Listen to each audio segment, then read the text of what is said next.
C'est un moment important de leur formation pour Alan et Bertrand, 21 ans et 16 ans, et 5 autres candidats.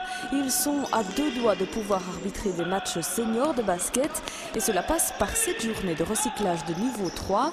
Organisée en province de Luxembourg, c'est une première dont n'est pas peu fier le comité provincial qui avait le nombre suffisant pour attirer sur cette aire l'association wallonne de basket et ses formateurs. Pour nous, province, c'est une première dans la mesure où habituellement ça se fait justement hors province. La formation se fait sur 3 niveaux et nous avons le niveau 1, niveau 2 qui est logiquement en province et le niveau 3 hors province.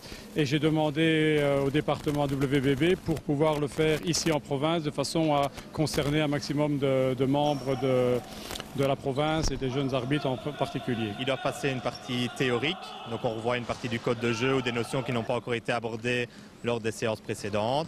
Ils doivent réussir une épreuve théorique sur le code de jeu 14 sur 20, donc 70%, ce qui est déjà pas mal.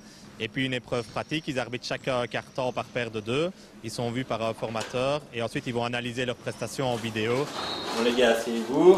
Les images de leurs prestations sont visionnées, décortiquées, analysées.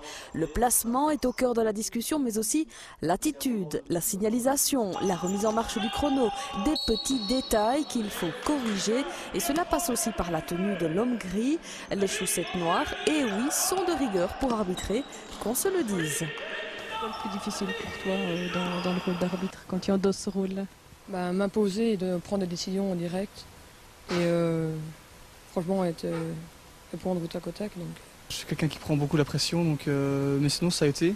Leurs conseils sont vraiment efficaces, parce qu'on s'en remet pile après.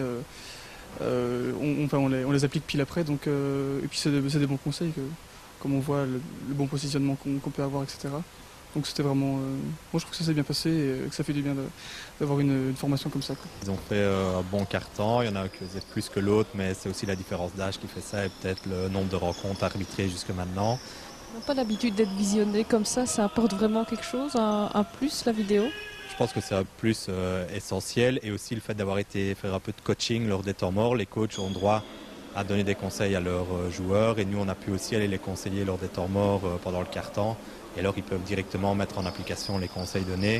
Donc c'est sûr que d'avoir des gens qui ont de l'expérience derrière eux pour des jeunes arbitres, c'est un soutien supplémentaire et pour eux ça ne peut que les aider à progresser. Qu'est-ce qui t'a poussé dans cette voie-là? J'étais joueur à l'époque et je voulais en faire plus. Et puis on a fait les cours, puis ça m'a plu et là je continue. Quoi. Puis évidemment il y a quand même les sous qui sont là. Ça c'est quand même, il faut le dire. Parti pour une longue carrière là? Je pense, oui. Je pense pas m'arrêter maintenant.